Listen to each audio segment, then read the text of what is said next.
With the help of Hashem, we are learning Yoma Daf Tes Zayin. We left off pointing out the stira, the contradiction that we find regarding exactly where was the Lishkas Hataloim. Where was the chamber in which they stored the lambs for the Talmud? As we explained, they needed to have there at least 6 unblemished lambs, because we needed to have a system where 4 days prior to the Talmud being brought, every day for 4 days in a row, these lambs were pre-inspected. And the question is that in Masechta Talmud, the Mishnah writes that chamber was in the northern western subchamber in the Beis HaMoikad. The northern western chamber was in the non-sacred part of the chamber, in the choil part of the chamber. In Masechta Midos, we have that chamber, we have the Lishkas Hataloim placed in the southern western corner of the subchamber in the Beis HaMoikad, which is in the Kodesh part of the Beis HaMoikad. So exactly where was it?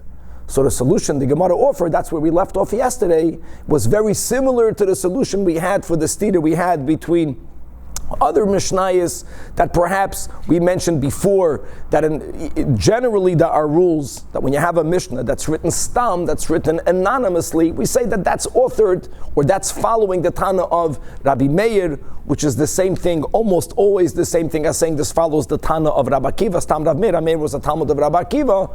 However, here we're saying that the entire Masechta Midos, whenever the Mishnah writes a din stam, it's authored by the Tana Rabbi Eliezer ben Yaakov. That is what we left off yesterday. In other words, indeed, it's a machlokes Tanoim, and in Masechta Midos, we're following Rabbi Eliezer ben Yaakov, and today we're going to actually succeed in proving that Masechta Midos is authored by the Tana Rabbi Eliezer ben Yaakov. Now, it's going to be a very unusual, fascinating daf. We're going to be studying about the sanctified part of Temple Mount. It's not that the whole Temple Mount, it's not that the whole Harabayis had Kedushas Harabayis or had the Kedusha of Machne Leviyah. There was a large area of the Harabayis, 500 by 500 amas, that was sectioned off with a wall. One of those walls are standing today, and that is what we refer to as the Koisel Hama'aravi. That's the western wall surrounding the Harabayis. So there were 3 other walls, and the area inside of it was what we call the Harabayis. Now the Harabayis is a mountain. On the Harabayis, not exactly in middle of Kedushas Harabayis. There's actually a big machlokes exactly where on the Harabayis is the Beis HaMikdash built. Will the Beis HaMikdash be rebuilt? God willing, imminently.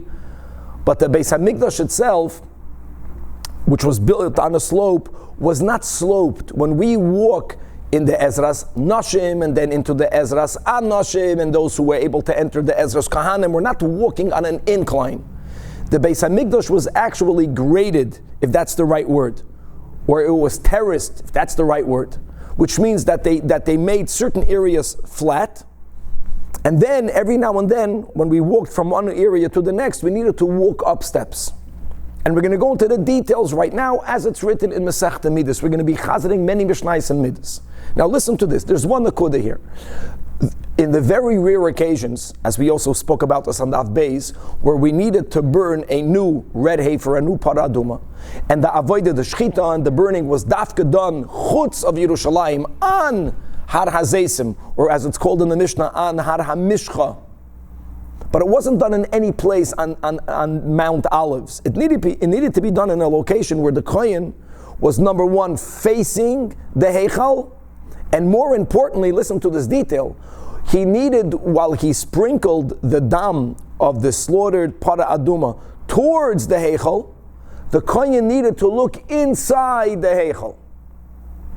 The challenge is that there are many gates and doors that lead. Don't forget, Har HaMishcha is towards the east of the Yerushalayim. In other words, the Kohen is facing west.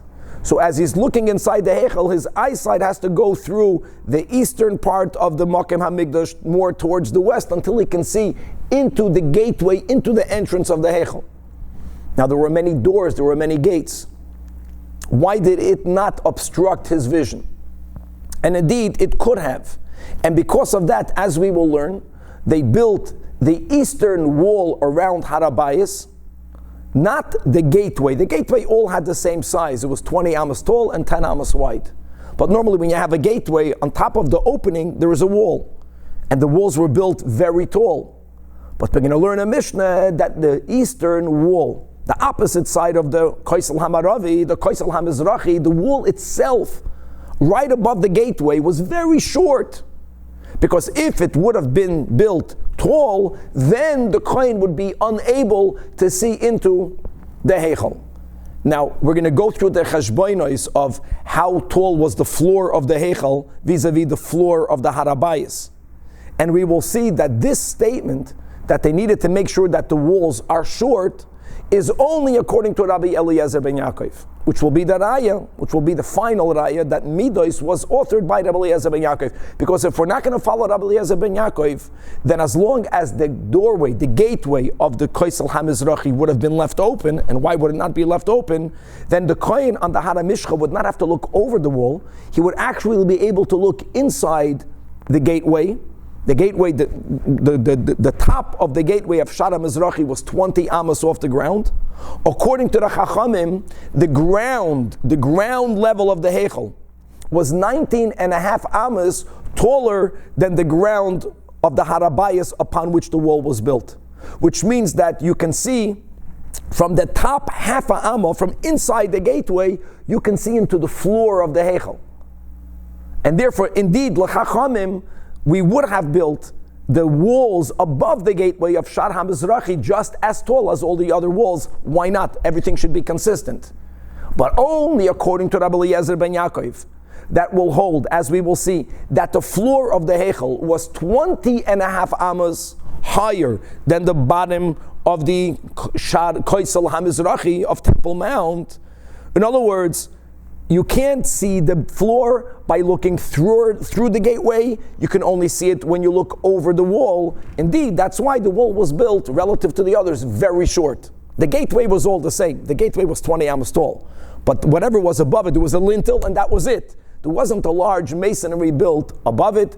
That will also lead us today into another very important machlokes as to where exactly was the Mizbeach placed in the area in the Azara. We're speaking about the outer altar. And as we will see, we really have a three-way machlokes tanoim. We'll have three opinions. The third opinion is not explicitly alluded to today, but we'll speak it out at the end of the daf. And then we'll suggest perhaps an inner meaning behind this machlokes of where the outer altar is placed. It's going to be a very fascinating geographical daf.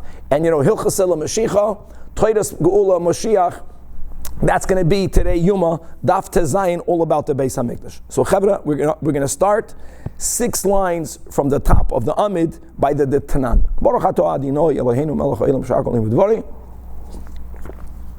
The stira that we're coming here to resolve again is that in Masechtas Tamid, the Lishkas HaToloim, there it says was in the northwestern top left, we'll call that, in the Choil.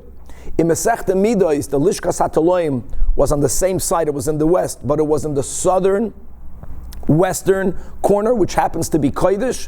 Where was it? So we answered Machlokes. And Midos, which says it wasn't Kodesh, that says it was in the southern western corner, that Mishnah, like all the other Stam Mishnayos in Midos, is following Rabbi Eliezer ben Yaakov. So that's the whole goal of the whole daf, is to prove that statements that are made in Midos are statements that only follow Rabbi Eliezer ben Yaakov. Really, we're going to have 2 proofs. We'll explain. We'll quote the Ritva that says, why does the Gemara have to bring 2 proofs? The first proof is very simple. And let us start. Ditnan. This is a Mishnah in Midos. Ezras Nashim. Let me just speak out again. When you went into the Beis HaMikdash, most people would enter from east to west. Whenever we speak about measurements or the length and the width, also to be aware, what's the length and what's the width? Length in the Beis HaMikdash area was from east to west or from west to east. It was taka much longer, but that's the way people entered. And the width is the north-south, south-north dimension.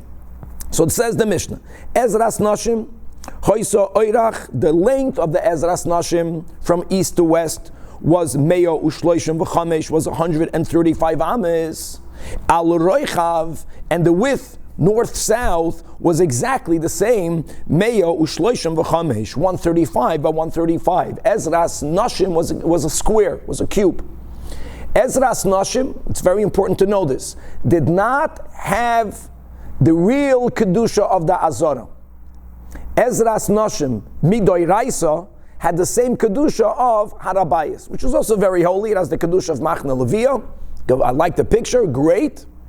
And just like we learned the detail of the Beis HaMoikad yesterday, now the Beis HaMoikad is further west than the Ezras Nashim. Part of the Beis HaMoikad is taka in the real Azara. It's further west. And just like we learned yesterday that the Beis HaMoikad had in its four corners 4 sub-chambers, similarly, in a much larger scale, says the Mishnah, V'arba lishkos hayu ba, hayu bedalid miktsoi oiseha, that in each one of the corners of Ezras Nashim, there was a large chamber. And here again the Mishnah is explaining, Uma hoya misham shois. So we'll go through the Seder.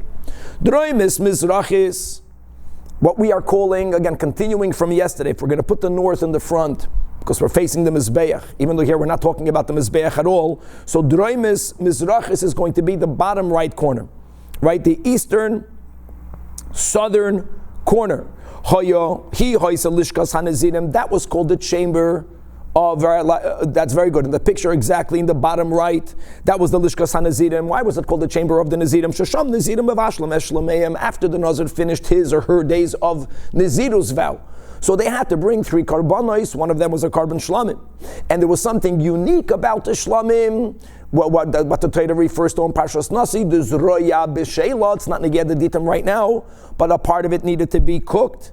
And not only did a part of it need to be cooked, but the hair of the nazir that now was cut off, the hair of the head, needed to be burnt under the pot.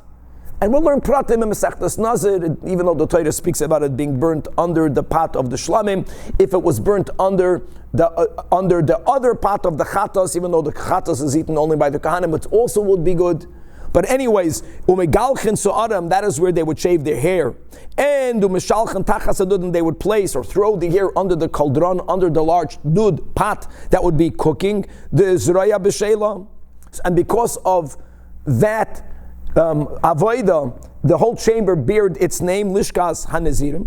Mizrachis, Tzefainis, and now we are going up. Mamish, like we learned yesterday, we're going counterclockwise. So we began bottom right, now we're going to the top right corner, but this is in the Ezras Nashim. Right, the northern eastern corner, that was called Hi Hoisa Lishkas Dir Ha'etzim.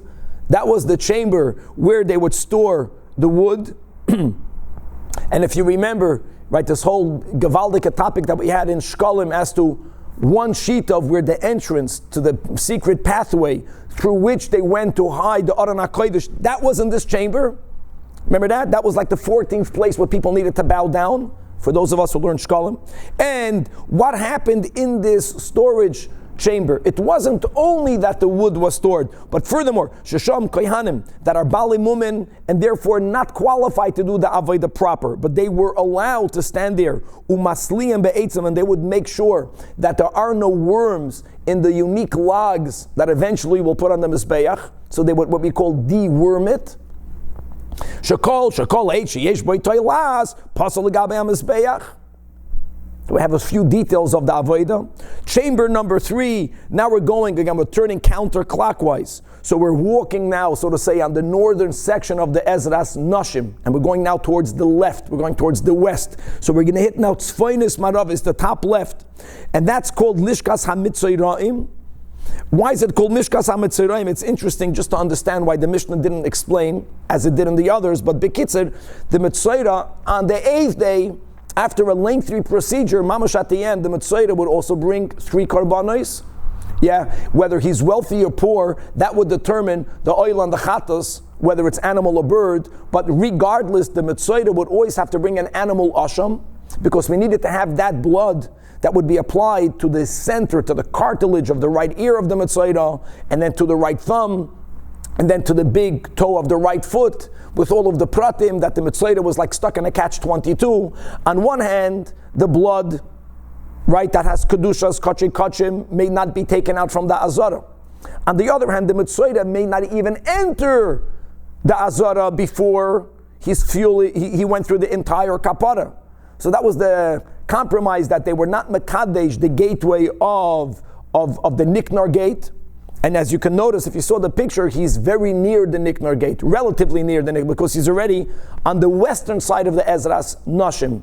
The Niknar gate is what separated the Ezras Nashim to the Ezras Anoshim.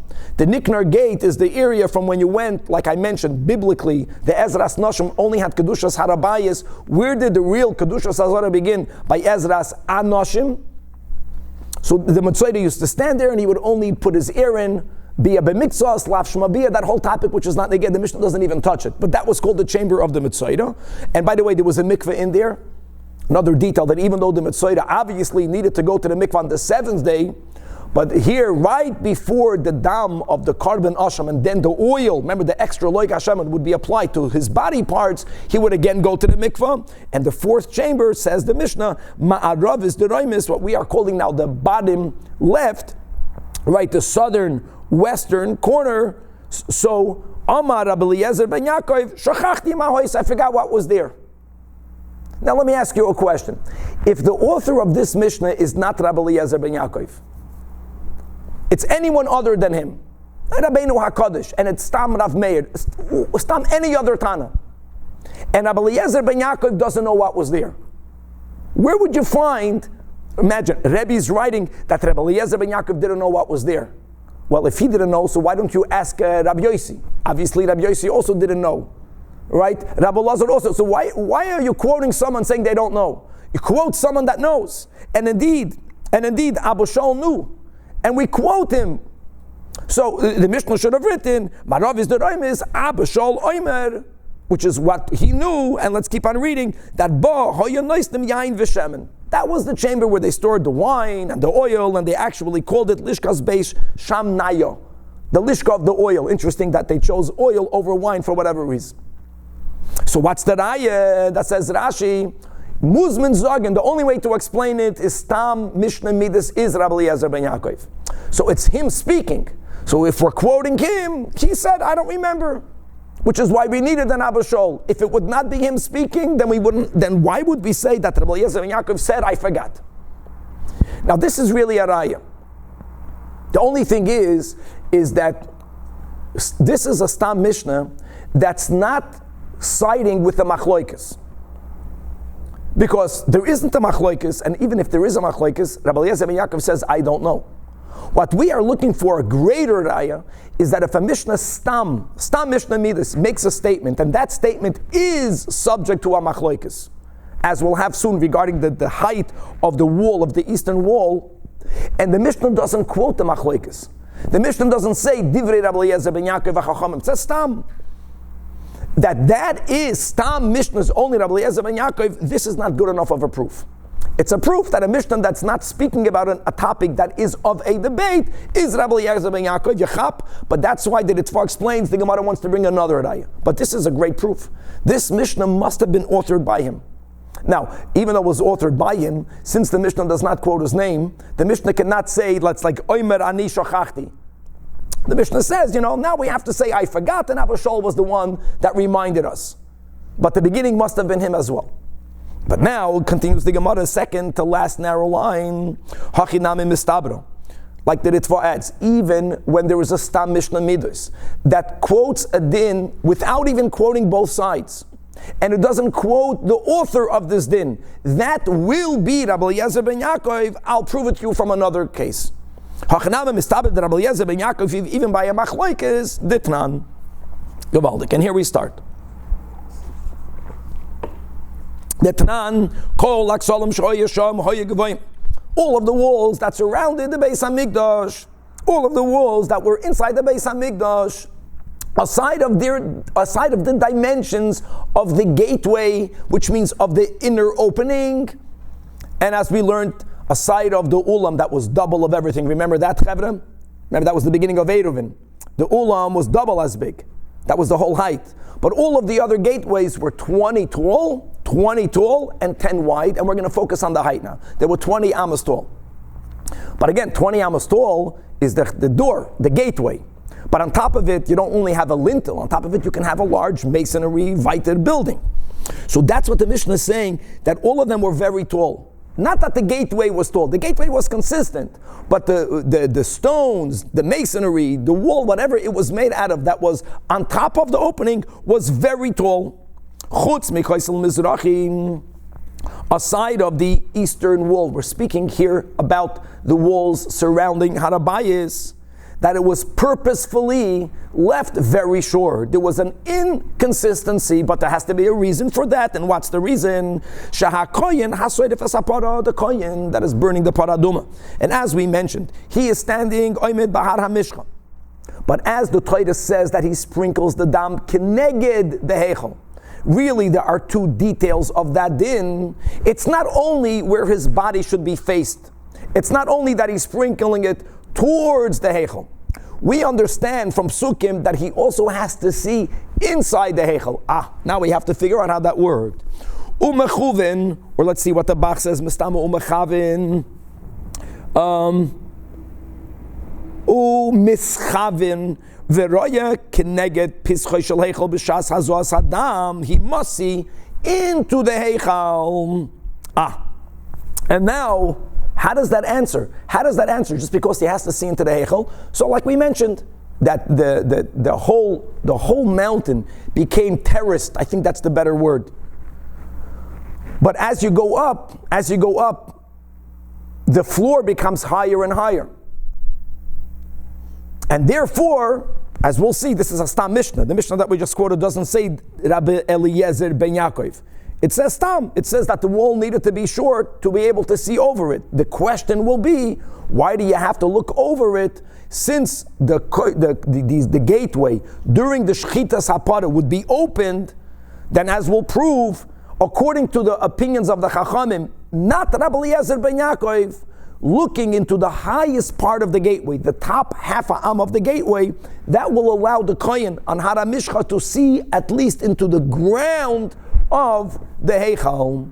So the question now will be, how tall is the floor of the heichal vis-a-vis the floor of the base of the Shar HaMizrachi, or Harabayis? You chap what's going on over here? Simple. That's the Nakoda. The doorway was 20 amas tall. If the floor of the heichal was less than 20 amas, then you can see through the top of the gateway.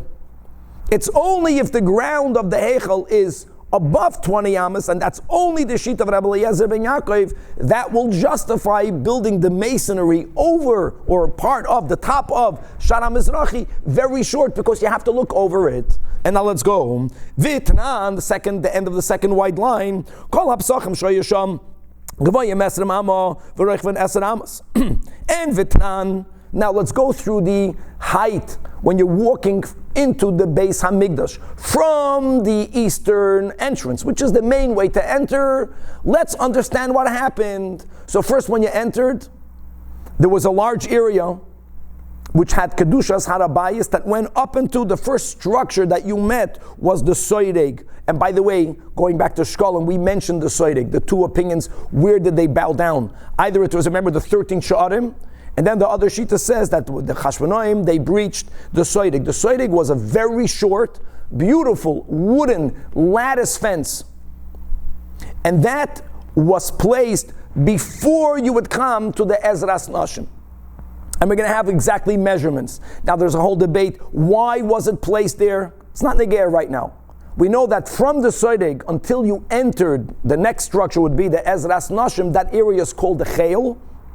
And Goyim were not allowed to walk beyond the Soireg. People that are Tmei Meis, and we learned that, imagine, a Tmei Meis is allowed to go on Harabayis. That was the whole irony. We had the Samsachim. Remember that a person who's Tami Bezera, you can't go on Harabayis. The lower Tumah. Tmei Meis can go on Harabayis. The proof was that Moshe Rabbeinu had the Atzmos Yosef. We're with him in Machne Leviah. Anyway, so Tmei Meis can go until the Soireg. Biblically, a Tmei Meis can go until the Ezras Anoshim, because that is where biblically the Machne Shechina began. But the Chachamim said that someone who's Tmei Meis cannot go beyond the Soireg. That's one of the reasons. Then they also built a Soireg to be allowed to carry. There's a whole to-do, and I hope we spoke it out when we learned Midrash. You can find this online, chabad.org, regarding the Soireg. So first you went until the Soireg. Now, Vitnan lifnimi menu. Now let's start speaking about the height. So when you went to the Soidek, from the Soidek until you would enter Ezras Nashim, you would have a total going from east to west of 10 amas. But the 10 amas were not all straight. On the 10 amas, not on all of them, guys, on the last 6 of them, on the last 6 of the 10 amas, there were 12 steps.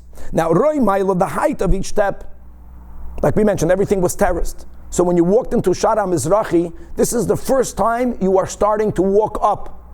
You walked up 12 steps. Well, how high did you reach? So the Mishnah writes that the height of every step was a half an amma. There you go. And Vishilcha. What is an half an amma approximately today? Well, if an amma is going to be 18 inches, let's go with that. Or a drop more, let's go to 9 inches. It's not. Let's just speak ammas. So guys, if you have 12 steps, and each step is a half an amma, so how high up did you go now? You went up 6 ammas. That means that the floor of the Ezras Nashim, this is the first time we have a grading, is 6 ammas taller than the floor of Harabais. Now how far did you go? So he says it went up a half an amma, and Vishilcha, and it went in. Right, the tread, that's the word, went in another half an amma. So that's another detail. That means that if the 12 steps took up going from east to west 6 ammas, and there was only 10 ammas from the Soidek to Ezras Nashim, that means in the latter 6 ammas you had the staircase, and the first 4 ammas of the area of the Soidek was flat.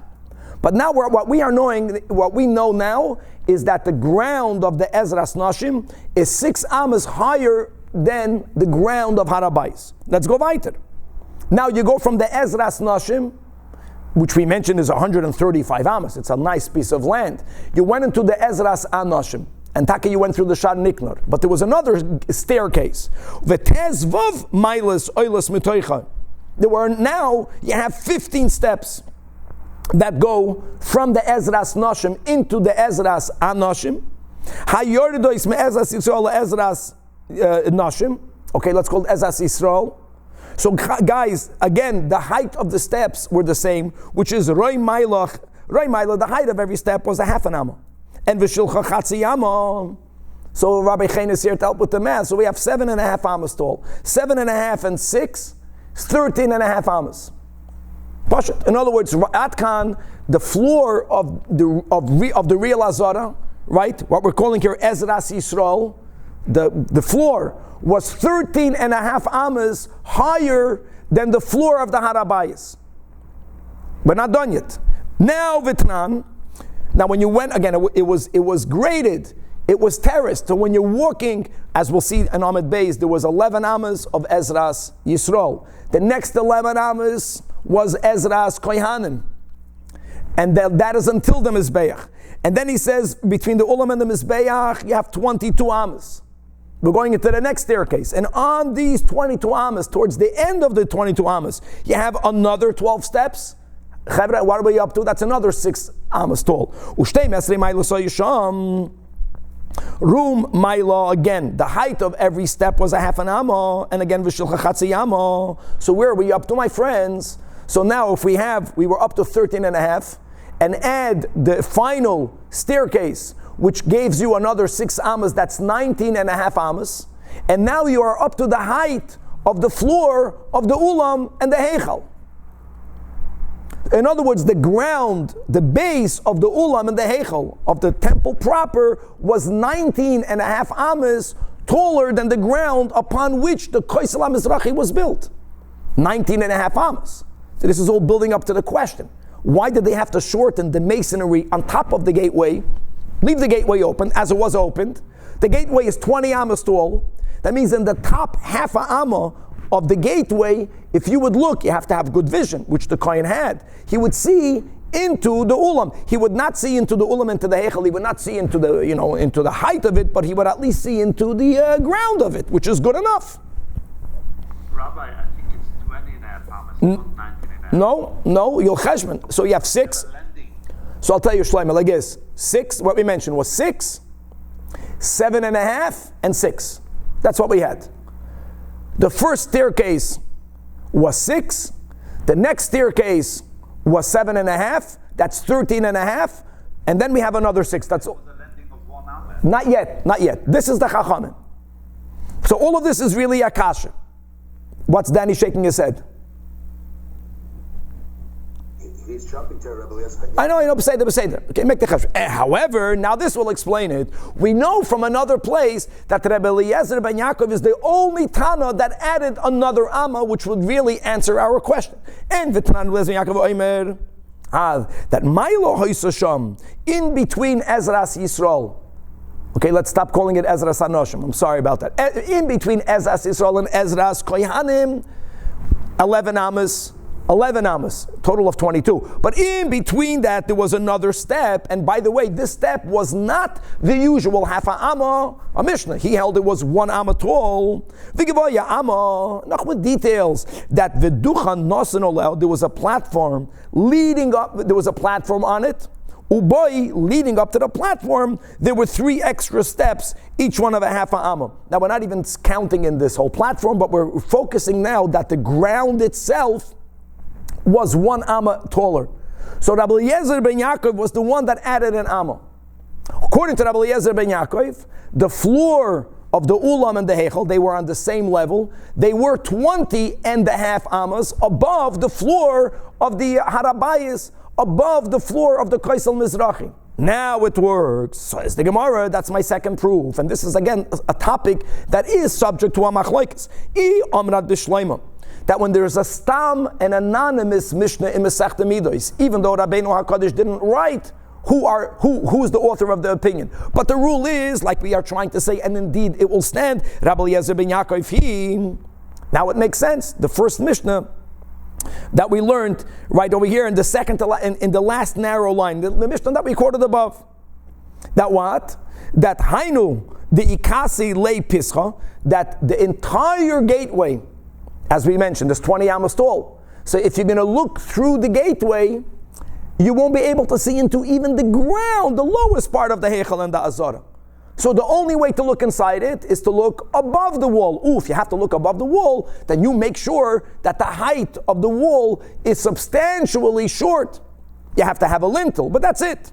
But if the Stam Mishnah in Midos would be following the sheet of the Rabbanon, since Ha'ika Palga the Amsa, there is a half a amma from 19.5 to 20.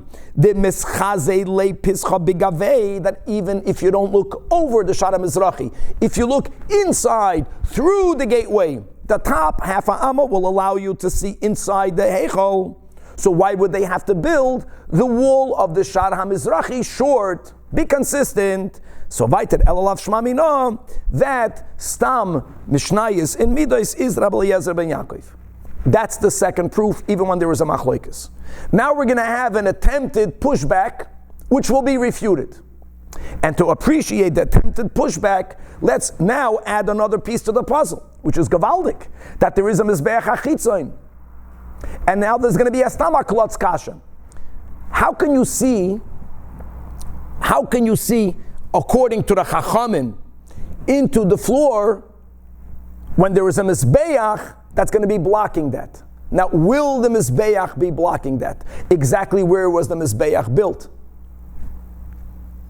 Now, like this, the height of the mizbeach, we know, even if you're not counting the 4 horns, is 9 amas. So if you have the floor of the Ezras Kohanim, which is upon which the mizbeach is, we were already 13.5 amas above the ground. 13.5 plus 9, yeah, that's it. So it's 22.5 amas above the ground.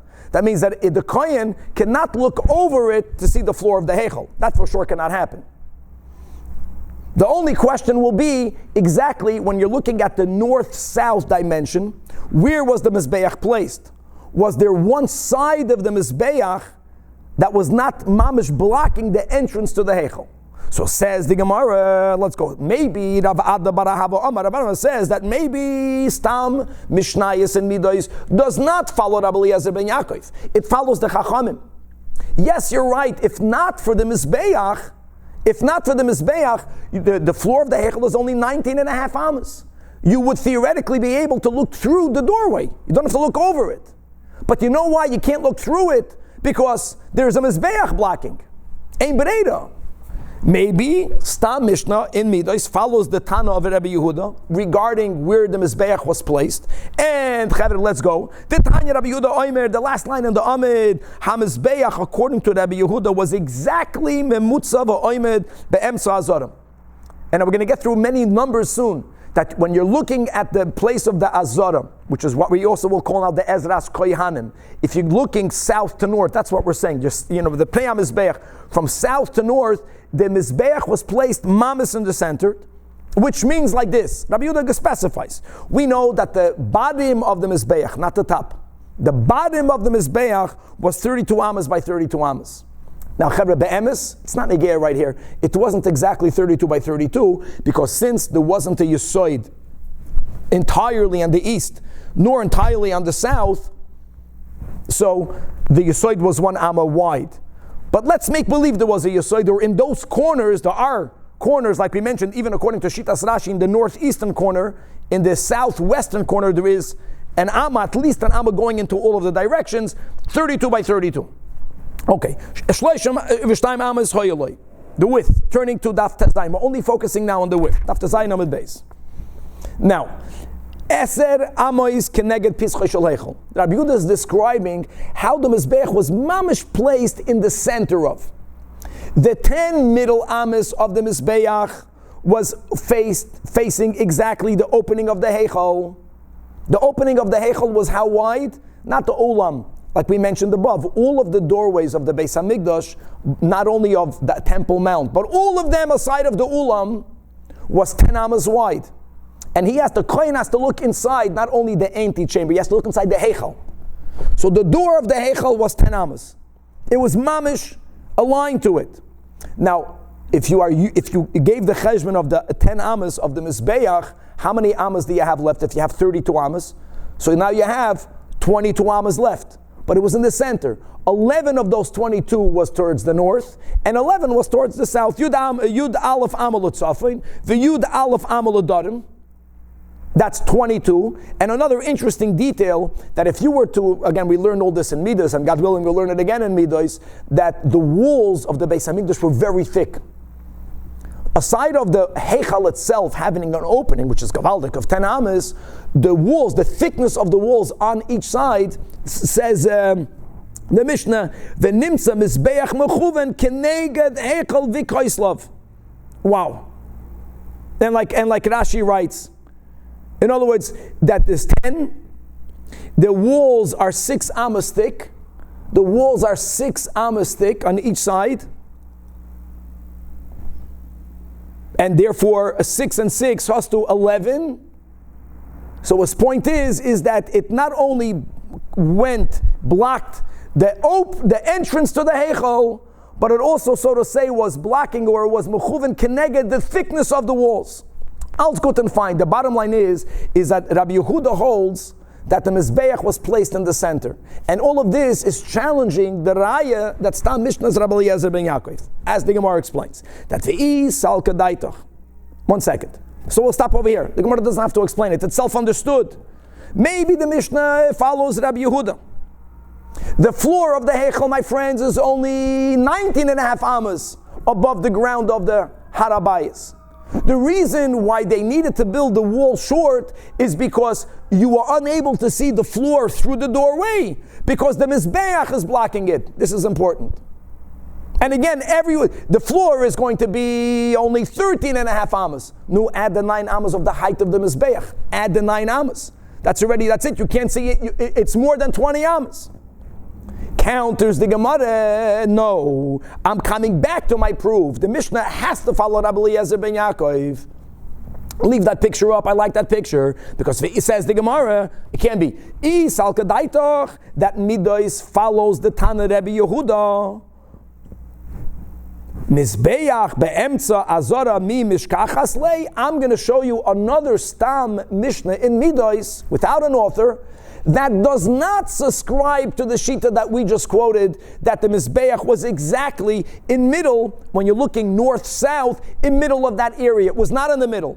It was a little bit more towards the south. Now, before we get into the numbers, guys, appreciate the simple thing. Yeah, Rabbi Chaim, that if the Mizbeach is enough towards the south, enough towards the south, not centered, that when you are on Har HaMishcha, if you would look to the right side of the Mizbeach, some of that area is not blocked by the Mizbeach, then the Mizbeach is a non-issue.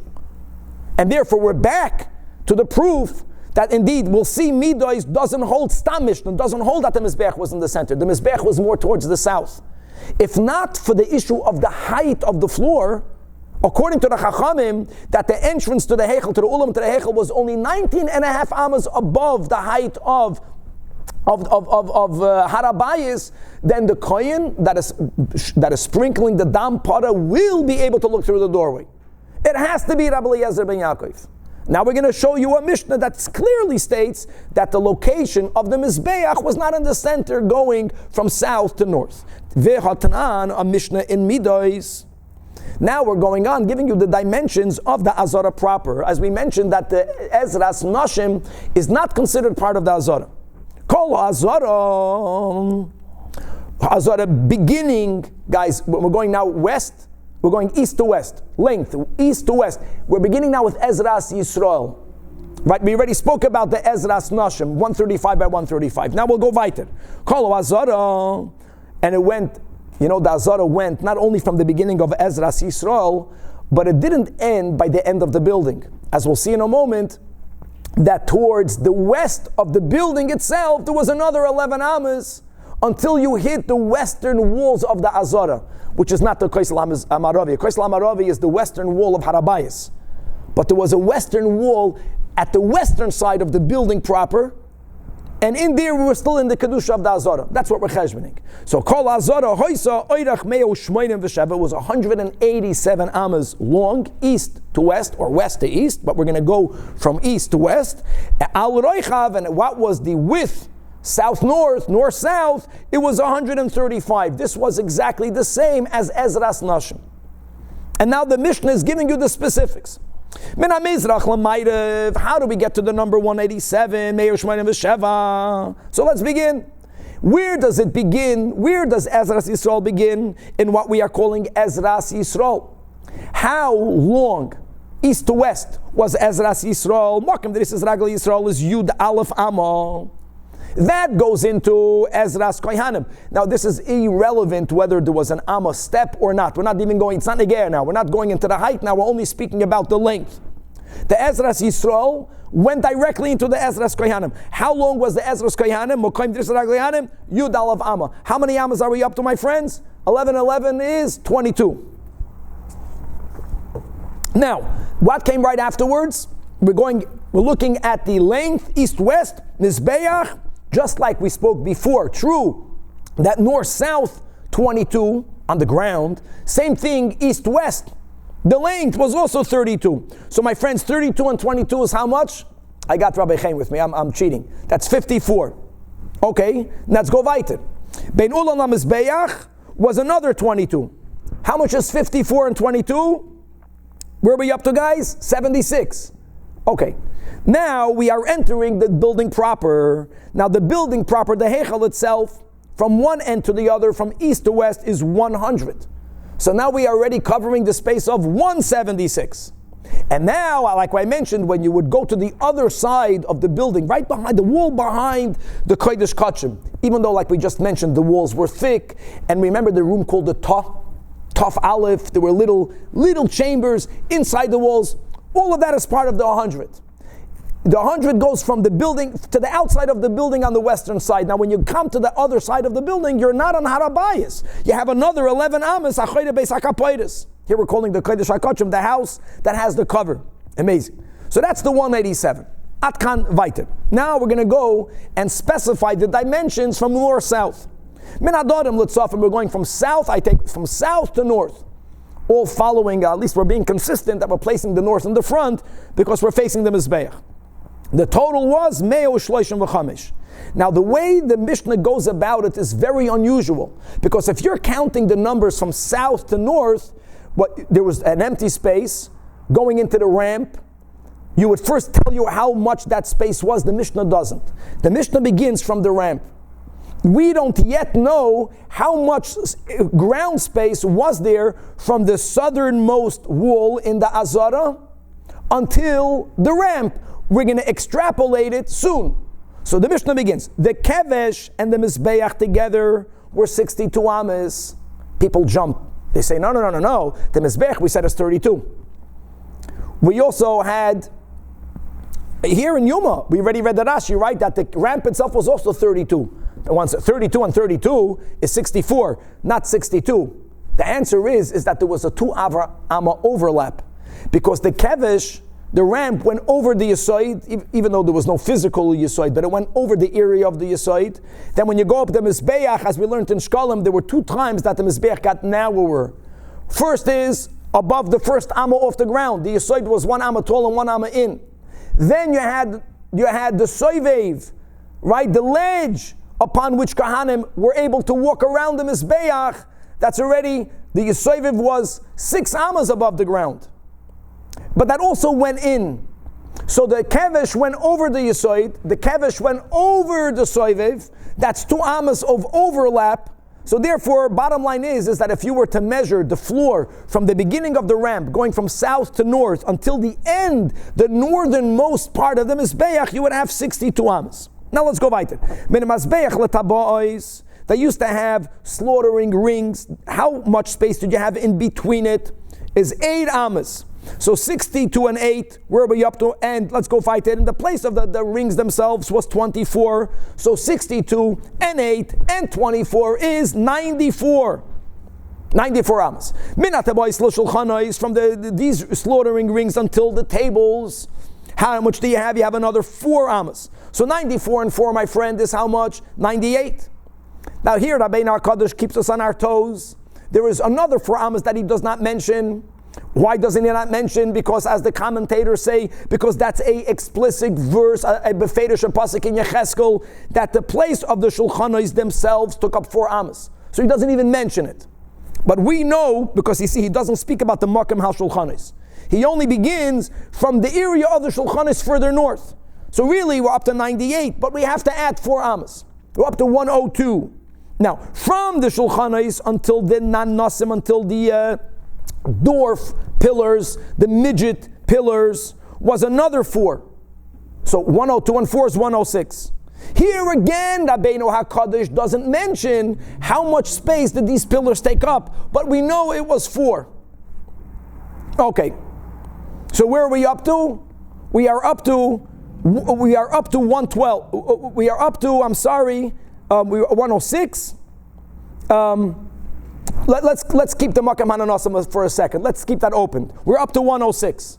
Rabbeinu HaKadosh really only mentioned 102. We just added on our own the 4 ammas, which is the place of the Shulchanis. Now, Min Hananasim L'Kaisel, until the other northernmost wall of the Azar is another 8. So where are we up to, my friends? 106 and 8. 106 and another 8 ammas. We are up to 114. Now go ahead and take the 135, which is the total width, minus 114. What do we have? We have 21 ammas. 21 ammas that are unaccounted for. Where are we going to place the 21 ammas to the 2 things that Rebbe didn't mention? Really, again, Rebbe didn't mention the Makam HaShulchanos, but that's a given. It says clearly in Yecheskel 4 ammas. What Rebbe did not mention, remember the first step is from the southern wall until the ramp. He didn't mention. He didn't mention the place of those little dwarf pillars. So we're going to logically take the 21 and we're going to divide it into half. 11 and 11. Vahamoiser, the unspoken about 21. Is it 10 and a half and 10 and a half? Thank you, Danny. 10 and a half, 10 and a half. So I stand corrected. 10 and a half. Divided equal and equal. Okay. Now, if you put all that on your paper, we're going to go very simply. We're going to show over here the Stam Mishnah. If you're going to put the 135, now guys, 135 divided into half, it's very simple. What would be the exact center, the imaginary line that you would make that goes in between the north and the south? If the total area is 135, divided by 2 is 67 and a half. And according to Rabbi Yehuda, the center of the Mizbeach should be on top of line 67 and a half in the center. The cheshbon that we just give now does not place the Mizbeach or the center of the Mizbeach 67.5. It's not in the center. Go make the cheshbon. Says the Gemara, third to last line. That Stam Mishnah would be Rabbi Yehuda, which would be another way of explaining why the top of the wall of the Shara Mizrachi needed to be short. Mizbeach be'emtza azora mimishkachas la. The cheshbon that we just made does not place it there. And guys, if you're going to go now from north to south, you know where the Mizbeach begins? Make the cheshbon that we just mentioned.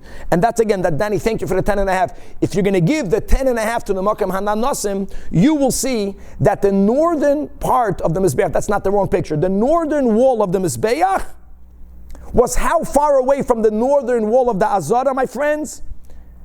62 amos and a half. Which means not 67 and a half, 62 and a half. You're going to see that it's 62 amos and a half.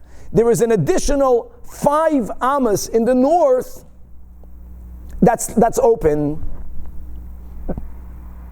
There's an additional 5 amos in the north that's opened, and now that's the picture that's over here on top. Not like Rabbi Yehuda that would place the Mizbeach further north, which would completely block the view of the kohen if the kohen is looking through the gateway. No, you have, and Rashi goes into the detailed cheshbon. Oh, let's just read inside the last line in the Gemara. Haruba the Mizbeach, the majority of the Mizbeach was bedarim.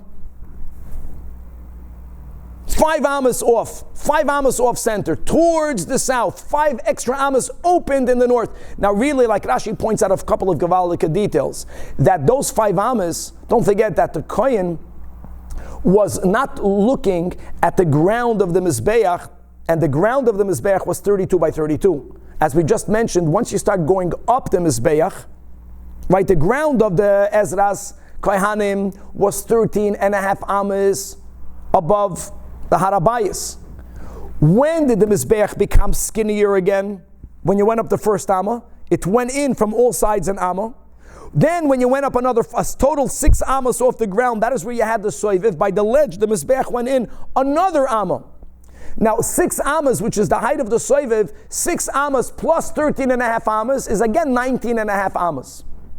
Which means that that there's going to be, as Rashi cheshbons, 2 amos, the northernmost 2 amos of the Pesach of the Heichal did not have the Mizbeach obstructing it. Because the kohen would get into the angle, he would not be able to see into the center, but the kohen would be able to see, this picture that you have up makes it as if you can see through the center. He really can't, Rashi says.